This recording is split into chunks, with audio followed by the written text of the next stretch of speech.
हाँ हेलो, देखो सब ध्यान दो बच्चा।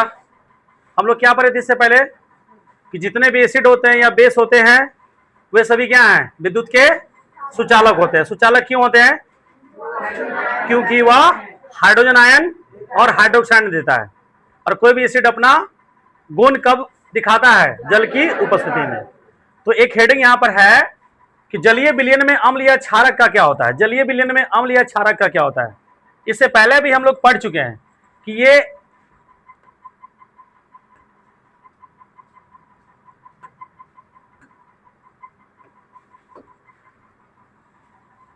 जलीय विलयन में अम्ल या क्षारक का क्या होता है। क्योंकि अम्ल हो या फिर क्षारक हो, ये अपना गुण कब दिखाएगा? ये जल में घुलने के बाद ही अपना गुण दिखाता है। और ये क्षारक कौन सा देता है? कौन सा आयन? Hydroxide ion. और ये अम्ल कौन देता है? Hydrogen ion. क्लियर है?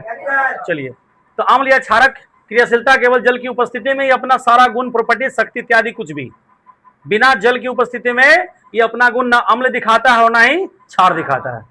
कोई दिक्कत किसी को? हेडिंग लगा लिया आप? चलिए, एक यहां पर प्रयोग के द्वारा दिखाया गया। प्रयोग में कह रहा है, देखिए ध्यान से, क्या कहता है कि इस प्रयोग के क्रम वैज्ञानिक प्रक्रिया एवं अवलोकनों को निश्चित एक सारणी के माध्यम से आसानी से समझा जा सकता है। एक सूक्ष्म परख नली में क्या डाला, क्या लिया गया? NaCl लेकर के। और उसमें कौन सा एसिड डाला गया? कौन सा एसिड? Sulphuric acid. इसका नाम क्या है? Sulphuric acid. अब देखिए, ये क्या, ये जो सोडियम क्लोराइड है, इस सल्फ्यूरिक एसिड किसके साथ डाला गया? दोनों को मिलाया गया। मिलाने के बाद क्या बन रहा है? Sodium sulphate. अब प्लस क्या? Hydrogen, hydrogen chloride. ये बगल में जो एरो का चिन्ह देख रहे हैं आप लोग, ये एरो का चिन्ह क्या दर्शाता है? क्या दिखाता है? गैस के रूप में हमें क्या प्राप्त हुआ? HCl की प्राप्ति हुई। और पहले भी इस चीज की हम चर्चा आपको किए हैं और बता चुके हैं कि HCl में जो होता है ना, ये HCl गैस जो हमें प्राप्त हुई, ये गैस भी है और प्लस क्या है? ये एसिड भी है। तो ये एसिड अपना प्रॉपर्टीज कब शो करेगा? ये जब ये जल की उपस्थिति में या नमी की उपस्थिति में रहेगा तब, और नहीं तो क्या है? ये गैस है। तो इस गैस के पास, इस गैस के पास, HCl गैस के पास जब हम किसी लिटमस पेपर को, जैसे लिटमस पेपर में कौन, ये एसिड की अगर भौतिक कार्य कर रहा है, हम तो यहां लाल को लेके जाएंगे नहीं। अरे बात समझ लो जी, इसके पास अगर हम लाल को लेके जाएंगे तो हम लोगों ने पढ़ा इस चीज को कि अम्ल जो होते हैं ना जी, वो लाल लिटमस पेपर पर कोई प्रभाव नहीं करता है। कोई प्रभाव दिखाएगा? कोई रंग चेंज वहां पर नहीं होता है। तो यहां पर क्या करना है हमें? यहां लिटमस पेपर को लेके जाना है। कौन सा पेपर? Litmus paper. लिटमस में भी कैसा होगा? वो नीला होगा।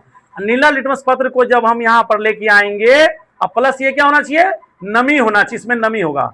जैसे ही नमी होगा, ये तुम जान रहे हो ना, ये क्या करेगा? इसको लाल लिटमस पत्र में कन्वर्ट कर देगा। और हम डायरेक्ट अगर लिटमस को, नीले लिटमस पत्र को उसके सामने लेकर जाते हैं HCl के पास, तो अब हम लोग पहले से पढ़े इस चीज को कि बिना नमी की उपस्थिति में कोई एसिड अपना गुण नहीं दर्शाता है। तो ये लिटमस पेपर नमी युक्त है, इसमें नमी है, आर्द्र है, पानी है, ठीक है, मान के चलिए इसमें है। तो इसके पास जैसे ही इसके पास लाएंगे, ये क्या करेगा? इसको कलर चेंज कर देगा। तो एसिड क्या करता है? नीले को लाल कर देता है। लेकिन लाल लिटमस पत्र को लेके आए, चाहे वो क्या हो, उसमें नमी हो अथवा ना हो, इस पर कोई प्रभाव नहीं पड़ने वाला है। कोई दिक्कत? इसके लिए केमिकल रिएक्शन यहां दिया हुआ है। ये सोडियम क्लोराइड रिएक्शन किया सल्फ्यूरिक एसिड के साथ, तो sodium sulphate plus HCl gas. कोई दिक्कत? कोई दिक्कत? चलिए, इसमें क्या कहता है? एक सूक्ष्म परीक्षण नली में NaCl लेकर के उसमें क्या किया? सांद्र H2SO4 मिलाना शुरू कर दिया। तीव्र बुदबुदाहट के साथ हाइड्रोजन क्लोराइड गैस बाहर निकलती है। रासायनिक समीकरण ऐसा है। कोई दिक्कत हो समीकरण में? उत्पन्न होने वाले HCl गैस के पास ड्राई मतलब क्या? सूखा। क्या लिखा हुआ है? नीला लिटमस पर लेके जाते हैं। तो नीला ड्राई लेके जाएंगे, अगर सूखा लेके जाएंगे तो क्या होगा? उस पर कोई प्रभाव नहीं पड़ने वाला है। कब प्रभाव पड़ेगा? जब वो नमी युक्त होगा तभी प्रभाव पड़ने वाला है। या तो फिर इसमें, या तो आप इसमें क्या कीजिए, ये तो जल की उपस्थिति में अगर हो तब इस पर प्रभाव पड़ सकता है, चाहे वो ड्राई रहे चाहे कुछ भी रहे, प्रभाव पड़ेगा उस पर, बशर्ते इसमें क्या हो? जल की उपस्थिति होनी ही चाहिए। तब अपना प्रभाव ये दिखाएगा, अन्यथा नहीं दिखाएगा। तो इसमें क्या कह रहा है कि कोई रंग परिवर्तन नहीं होता है, लिटमस पत्र का रंग नीला ही बना रहता है, कारण जल की पूर्ण अनुपस्थिति के कारण HCl किसमें नहीं टूटा, हाइड्रोजन आयन में नहीं टूटा, अलग नहीं हुआ या टूटा नहीं, विखंडित नहीं हुआ, अतः कोई अम्लीय व्यवहार प्रदर्शित नहीं करता है। कौन? HCl, ये गैस है ना। फिर से इस बात को समझ लीजिए, हम ये बताना चाह रहे हैं आप लोगों को कि कोई भी एसिड या बेस अपना प्रॉपर्टीज तभी शो करता है जब वो जल की उपस्थिति में होगा। जब तक जल की उपस्थिति में नहीं होगा तब तक वो हाइड्रोजन आयन या फिर हाइड्रोक्साइड आयन नहीं देगा। तो यहां पर दोनों के साथ रिएक्शन कराया गया। इस रिएक्शन में गौर से देखिए क्या किया, एक परख नली में सोडियम क्लोराइड को ले लिया गया, ठीक है, उसमें क्या किए हम लोग, H2SO4 मिला दिए, दोनों आपस में रिएक्ट करके अभिक्रिया किया ना, अभिक्रिया करने के बाद जो है ये कौन सा गैस बना, HCl गैस बना। इस HCl के पास अगर हम लिटमस पेपर को लेके आ रहे हैं, पूछोगे कौन सा लिटमस पेपर सर, चलो लाल लेके ही आ गए, लाल लेकर आते हैं, लाल में नमी है अथवा ना है उससे मतलब नहीं है, लेकिन आप याद रखिएगा अगर ये एसिड की गुण यहां पर शो कर ही नहीं सकता है क्योंकि ये गैस के फॉर्म में, अगर ये एसिड के फॉर्म में होता लाल लिटमस के साथ में ऐसे भी कोई रंग परिवर्तन नहीं करेगा। हाँ, अगर लिटमस पेपर अगर हमारा नीला है, कैसा है जी, अगर नीला लिटमस पेपर है, यहां पर तो दिखता ही है नीला, ये अगर मान लीजिए ये लिटमस पेपर है नीला, इसी को हम अगर यहां इसके पास लेके आए, बशर्ते इसमें क्या है, नमी होना चाहिए, क्या है, नमी होना चाहिए। पता है आपको क्या करेगा, ये जल की उपस्थिति पा करके इसको क्या कर देगा, लाल कर देगा। तो क्या है उसमें हेडिंग में क्या लिखा हुआ था पता है ना आपको, कि जलीय विलयन में अम्ल और क्षारक का क्या होता है। तो जलीय विलयन में अम्ल एवं क्षारक का क्या होगा, वो अपने आयन में टूट जाते हैं और लिटमस का रंग बदल देता है। तो याद रहे HCl गैस की भांति भी कार्य करता है और जब नमी की उपस्थिति होगी तो एसिड का भांति भी कार्य करता है। और एसिड पर किसी प्रकार का लिटमस पेपर का एसिड में या एसिड का लिटमस पेपर पर कोई प्रभाव नहीं पड़ता है। हाँ, अगर नीला लिटमस पेपर है और उसमें क्या है, उसमें अगर नमी की उपस्थिति है तो रंग उसको परिवर्तन करेगा, अन्यथा नहीं करेगा। कोई दिक्कत? हाँ, तो बताओ क्या क्या हुआ था पढ़ाई। अम्ल एवं क्षार की शक्ति, अम्ल एवं क्षार की शक्ति, तो अम्ल एवं क्षार की शक्ति क्या होता है बताओ। अम्ल की मात्रा जब अधिक हो एरिया में जब घूमता है, एक मिनट एक एक करके चलो मेहमान तुम बताओ।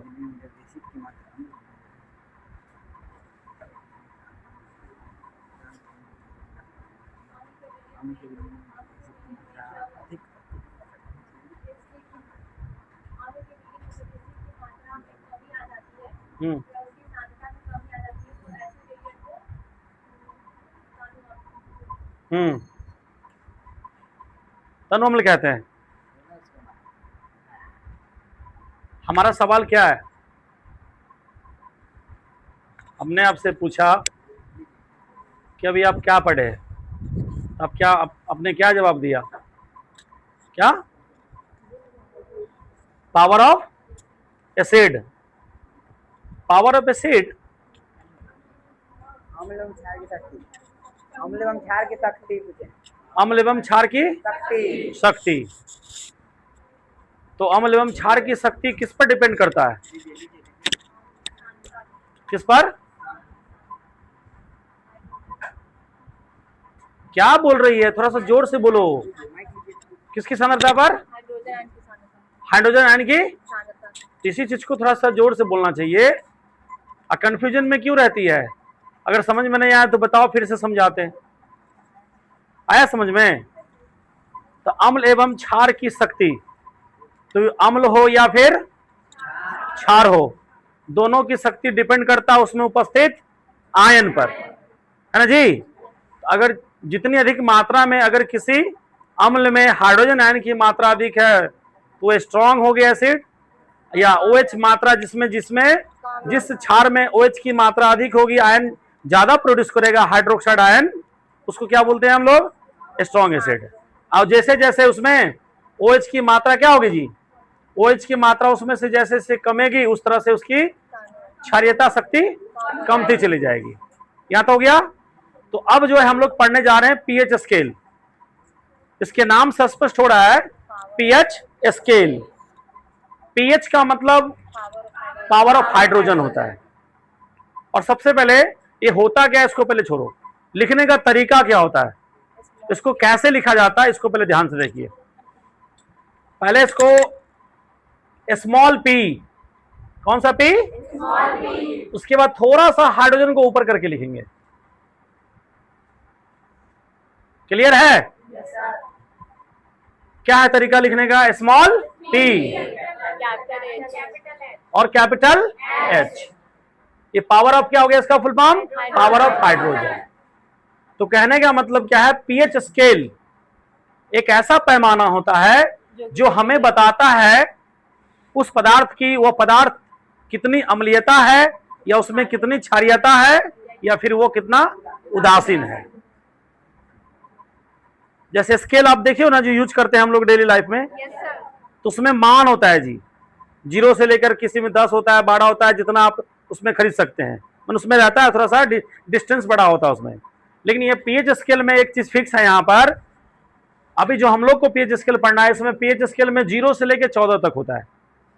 इसका नंबरिंग आप यहां देख रहे होंगे, 0 से लेकर 14 तक दिया हुआ है। और ये 0 1 2 3 4 5 6 7 8 9 10 11 12 13 14। तो पीएच स्केल एक ऐसा पैमाना होता है जो हमें किसी पदार्थ की अम्लीयता, क्षारीयता, उदासीन होने को बताता है। तो बताइए आप पीएच स्केल को कैसे डिफाइन करोगे? पीएच मान किसी विलयन की अम्लीयता या क्षारीयता को मात्रा है। एक मिनट एक एक करके। गुड़िया आप बताओ पीएच स्केल को कैसे डिफाइन कर सकती है, क्या होता है पीएच स्केल? पीएच स्केल में 0 से 14 तक नंबरिंग होता है जो हमें उस नंबर के अनुसार, उस संख्या के अनुसार हमें ये सूचित करता है कि वो क्षार है, उदासीन है, उसमें कितनी अम्लीयता है तथा कितनी क्षारीयता है तथा वो उदासीन है, इसकी सूचना। ये बिल्कुल सही है, ठीक है, अच्छा है। लेकिन पहले इसको आप डिफाइन करके बताओगे ना, कैसे उसको कैसे डिफाइन कर सकते हैं? पीएच स्केल एक ऐसा स्केल होता है जो हमें यह बताता है, किसी पदार्थ की जानकारी देता है, उसका प्रॉपर्टीज को बता रहा है कि उसकी वह पदार्थ एसिडी है, मतलब एसिडिक है, या बेसिसिटी है, या फिर वो लवणीय है। इस स्केल में 0 से लेकर 14 तक नंबर होते हैं। 7 वाले को क्या कहते हैं? किसी बिलियन का अगर पीएच मान 7 है तो उसकी कैसी प्रकृति होगी? उदासीन होगी। अगर वो 14 है नंबर तो क्षार। अगर 0 से 7 से पहले तक आ जाए, इधर से 0 से पहले तक क्या होगी? अम्लीय। चलो आप बैठो। आरोही तुम बताओ पीएच स्केल क्या होता है? पीएच स्केल के माध्यम से हम विलयन के अम्लीय होने के, क्षारीय होने के और उदासीन होने के मात्रा को पहचानते हैं कि वो पदार्थ कितना उदासीन है, कितना क्षारीय और कितना अम्लीय है। ठीक है, प्रियंका तुम बताओ। पीएच स्केल एक ऐसा पैमाना है जिससे हम किसी पदार्थ के अम्लीय, क्षारीय या उदासीन होने को दर्शाते हैं। ठीक है, बैठिए। तो आप हेडिंग लगाओ पीएच स्केल।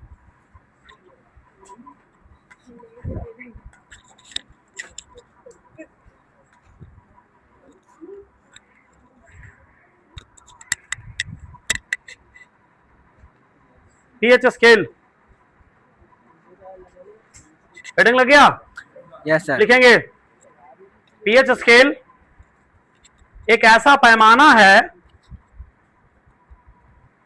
एक ऐसा पैमाना है, पीएच स्केल एक ऐसा पैमाना है जिसका उपयोग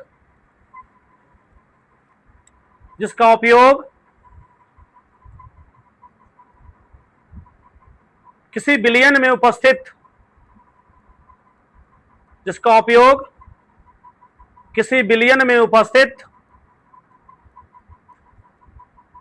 किसी बिलियन में उपस्थित हाइड्रोजन आयन की सांद्रता ज्ञात करने में किया जाता है।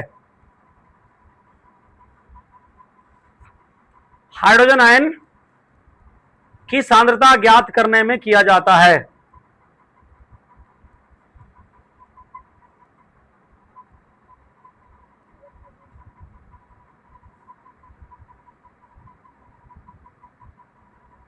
क्लियर है? कोई दिक्कत? बोलो साहब। No sir. तो बताइए, एक बार फिर से बताइए, पीएच स्केल क्या होता है? पीएच स्केल एक ऐसा पैमाना है जो किसी विलयन में उपस्थित धातु की सांद्रता अम्ल हाइड्रोजन आयन की सांद्रता को बताता है। अगर किसी बिलियन का पीएच मान, अगर किसी बिलियन का पीएच मान अगर 10 आया, किसी का 14 आया, दोनों मान लीजिए कि 2 बिलियन है, अलग अलग बर्तन में है, पीएच मान आप मेजर कर लिए, एक का 10 एक का 14, तो दोनों में से सबसे ज्यादा किसका होगा?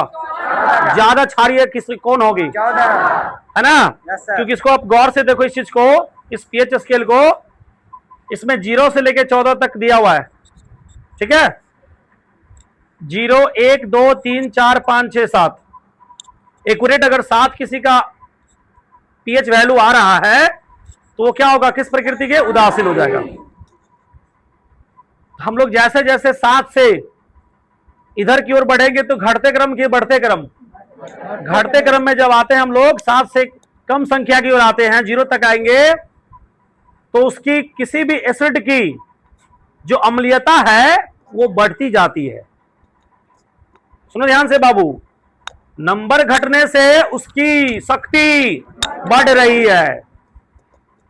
मतलब इसके पीएच स्केल में जो मान आया, इसका वैल्यू आया, घटने से अम्लीयता बढ़ती है, बढ़ती जाती है। और इधर देखो, 7 से हम लोग अगर उधर जाते हैं, राइट साइड जा रहे हैं अगर, तो क्या घट रहा है? सर क्षारीयता घटती नहीं है सर, क्षारीयता उसमें बढ़ रही है। नंबर बढ़ रही है तो उसमें क्षारीयता भी बढ़ रही है। लेकिन थोड़ा सा ध्यान आपको देना है यहां पर, 7 से अगर हम लोग किधर 0 की तरफ अगर आ रहे हैं तो हमारी अम्लीयता यहां पर, इस बिलियन की अम्लीयता क्या होगी? बढ़ रही है, बढ़ जाएगी। तो सवाल सुनो ध्यान से, फिर से हमारा सवाल,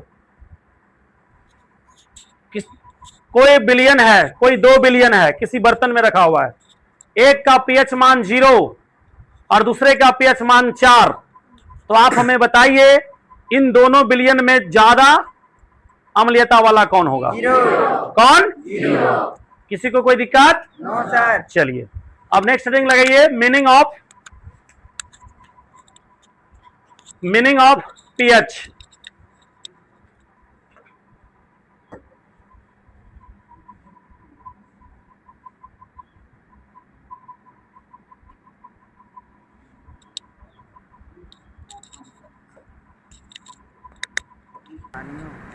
कुछ कहना चाहेंगे? लिखने का तरीका पीएच पर विशेष रूप से बोर्ड पर ध्यान देगा जी। कौन सा पी?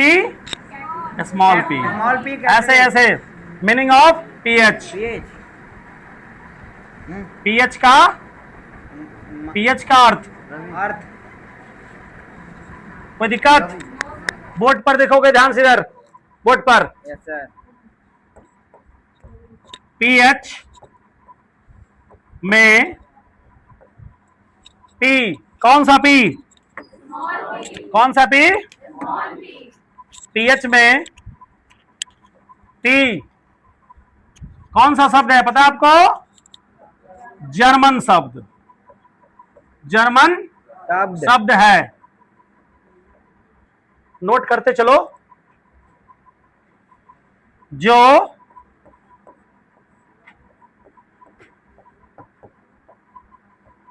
पोटेंज से लिया गया है,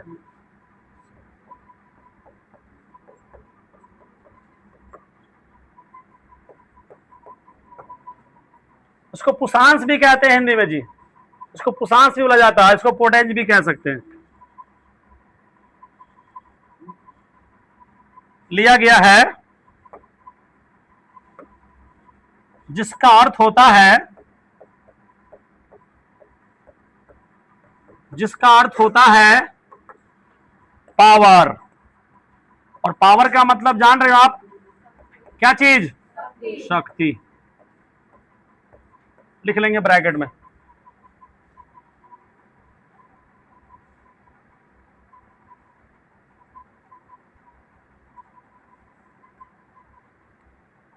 क्लियर है?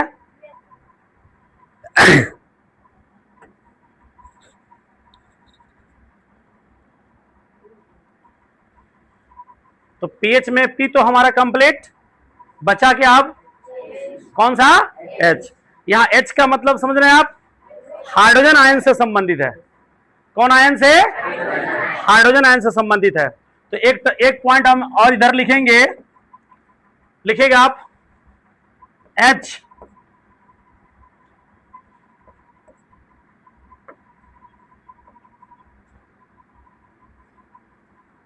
एच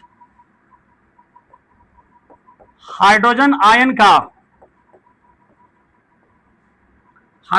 का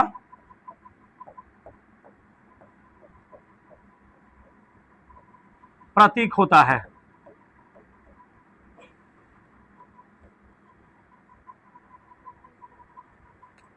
मतलब बतलाता है।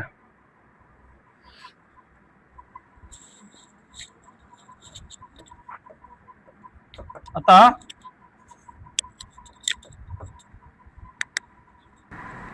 pH equal to power of hydro,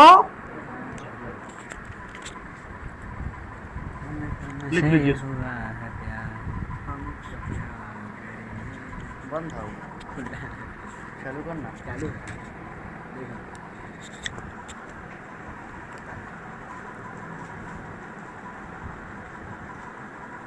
जल्दी कीजिए इसको।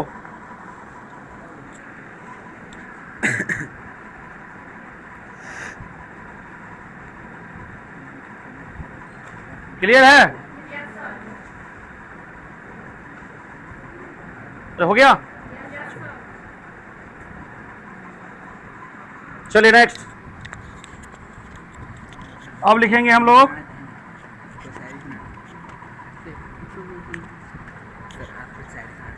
Next heading, yes sir. Discovery of pH scale. PH scale मतलब क्या हुआ इसका अर्थ? पीएच स्केल की खोज। हेडिंग लगाइए।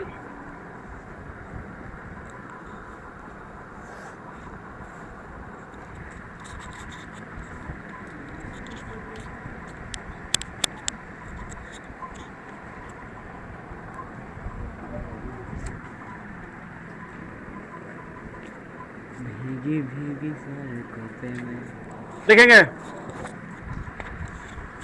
पीएच स्केल की खोज एसपीएल सॉरेंस,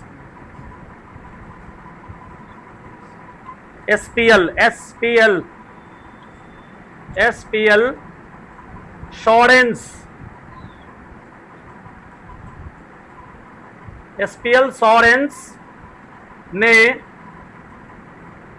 1909 ईस्वी में 1909 ईस्वी में किया था।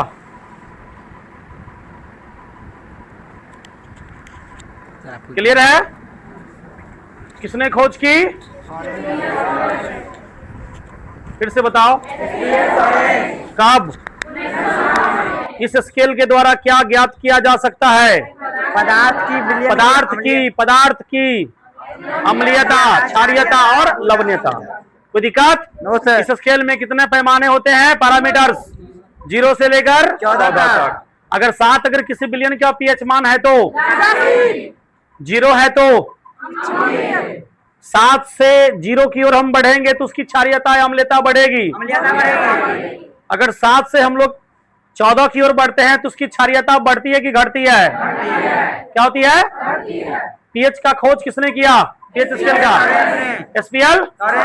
चलिए अब नेक्स्ट हेडिंग लगाइए।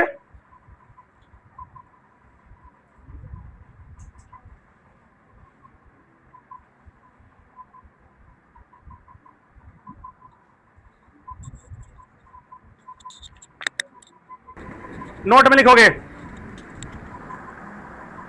नोट में नीचे लिखा जी, नोट में। वो तो गाना गाने पर मन कर। हेलो टाड़ा लिखो नोट में।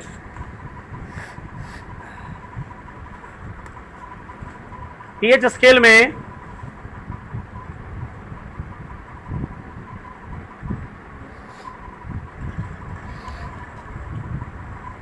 शून्य से लेकर शून्य से लेकर 14 तक